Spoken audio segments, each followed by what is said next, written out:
Just a few years ago, the growth in telecoms growth or group revenue, profits and share prices was rampant, and the pace was seemingly unstoppable. But today, things don't look as peachy as the struggle to maintain growth momentum in a world of slowing voice revenue growth, falling data tariffs and squeezed margins.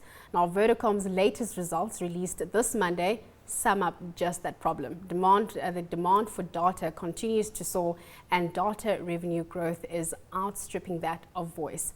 But revenue from data is growing at a significantly slower rate than the increase in data traffic.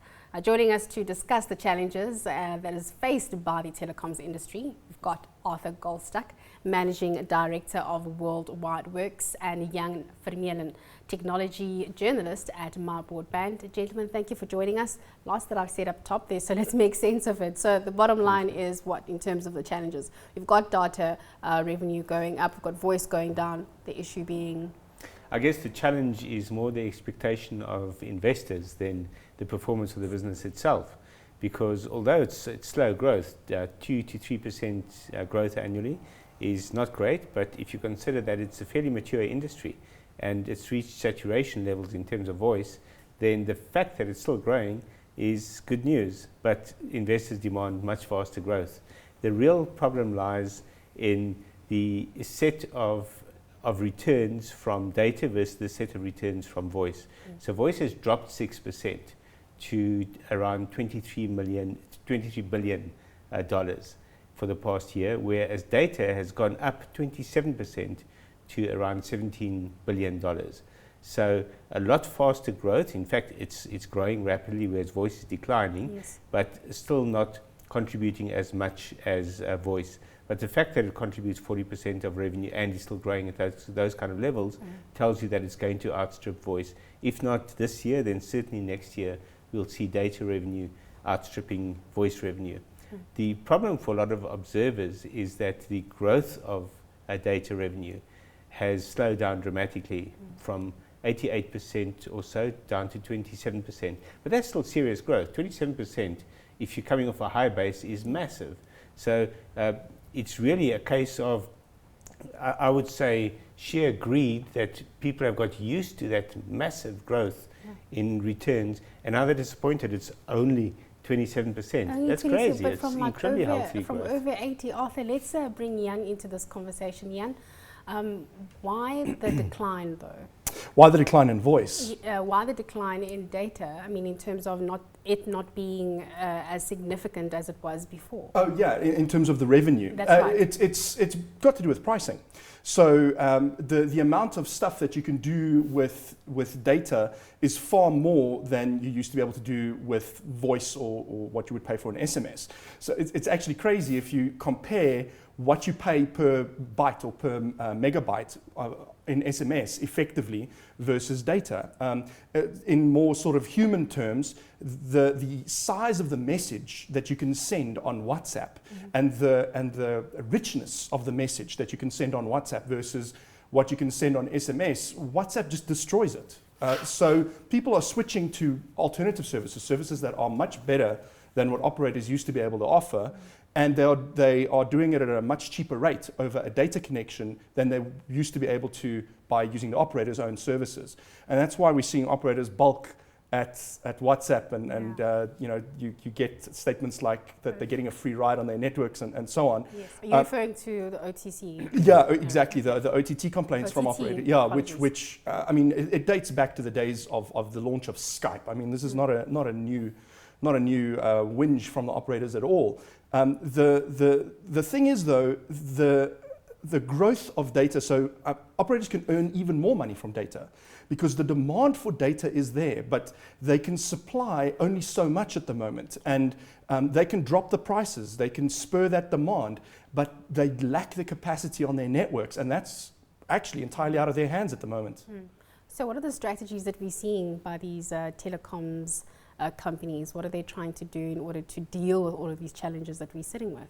Well, one of the things they're doing is what they call refarming of spectrum.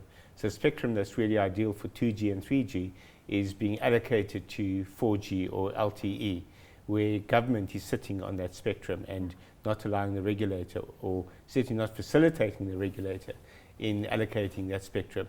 And that's a massive national crisis that's quite silent, because it doesn't affect people directly. They don't feel it as a crisis, but it really is. It's been something like 5 years now that we've waited for that spectrum to be regulated. So both ICASA and the Department of Communications and Postal Services have a massive responsibility, which they actually have been completely avoiding. That's the one area. So the networks are doing what they can, but as MTN stated yesterday, something like 40% of spectrum is being used for 89% of demand, or something along those lines. And the spectrum that's lying fallow that could be used to both provide better services and to bring down the cost of those services is still completely lying fallow. I want to go back to the issue of voice, and I'm not sure if you want to maybe comment on what Arthur has said, but voice is declining. Let's get an understanding of trends that we've seen in mature markets versus ones that are still developing. Do we even need to still have voice as part of the business? Is it just dying? We're talking about bots and the future. Are we going to really be using voice? Yeah, definitely. And even classic voice calls, if the operators can get their quality up to the same level as you can achieve on data, and they're trying with HD voice and that sort of thing. And also, for the most part, when you really need to make a critical call, you're using your operator's infrastructure. You're making a telecom landline call, or you're making a normal cellular to cellular phone call. That is not going to die. Just like CDs haven't died. Vinyl is even making a comeback. These old technologies stick around, and they have a purpose. They just account for a far smaller share of the revenue in the end. And you have you have data calls, so it's the kind of stuff that you can do on Skype and WhatsApp. You're going to see, and Google, which has now launched 2 new services that can do this kind of thing. They will overtake that eventually, and operators themselves will offer data calls, I reckon, and that will eventually overtake the normal voice call, but the normal voice call isn't going to die. And it's certainly a sizable chunk of the revenue still today. So it's just in decline, but not dead by a long shot. If I can just endorse that, if you look at the curves of growth and decline, you see SMS coming significantly down from where it was at its peak a few years ago, and voice beginning that decline. But it's a very long decline, and during that decline, they still represent fairly high revenue. SMS too. SMS is still quite a good business for the networks, partly because they charge so much for it. But SMS, in fact, holds the lesson for voice and data. By keeping SMS at artificially high price levels, they've almost ensured its eventual demise. If they'd been creative about it and found ways, firstly, of enhancing SMS itself, but also bringing the cost down to its real cost, or just a little bit above its real cost, they could have ensured that people will carry on using SMS. Very funny comment I heard yesterday is that SMS is now seen as a lot more intimate than WhatsApp, because WhatsApp doesn't cost you anything, whereas if you send an SMS, people think, well, you've actually paid for that, so you actually care more, whereas SMS used to be seen as the very impersonal kind of tool. So that kind of messaging is what could be leveraged.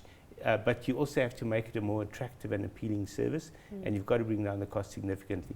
Even at, let's say, 10 cents instead of 80 cents, people still think, well, they spent 10 cents instead of a fraction of a cent. That's just one side of it, of course. But there are many things you can do with SMS. Voice as well. Voice will remain absolutely essential. But as Jan says, people more and more find the richness of apps like WhatsApp far more compelling than conventional voice. And that's where the networks really have to start being a lot more innovative in bringing all their services into this new rich media environment, instead of trying to keep them in silos, which is what's destroying them. So is this what we're likely to see come out of telecoms? Yeah, and our regulator, this is the one area in which they're actually enabling it. So where they're like abject failures in the realm of spectrum, they have cut the termination rates. Those are the fees that the operators pay one another to terminate calls. And that kind of sets a lower benchmark, a baseline for what an operator has to charge for a call, right? And so those fees are being forced down. And so that leaves the market a little bit more open to innovation. And so the operators can innovate on price. When it comes to voice, they can do some interesting things on there. But at the end of the day, for the operators to really be able to do anything about this, they're going to need more spectrum. More spectrum means they can look at things like HD voice. More spectrum means they can offer wider coverage. It means they can offer better speeds, and it means they can scale, which means that they can bring prices down. Without the spectrum, none of that's going to happen. As an investor, I'm looking at the telecoms industry and I'm thinking, we've spoken a lot about quite a few challenges that they're facing at the moment.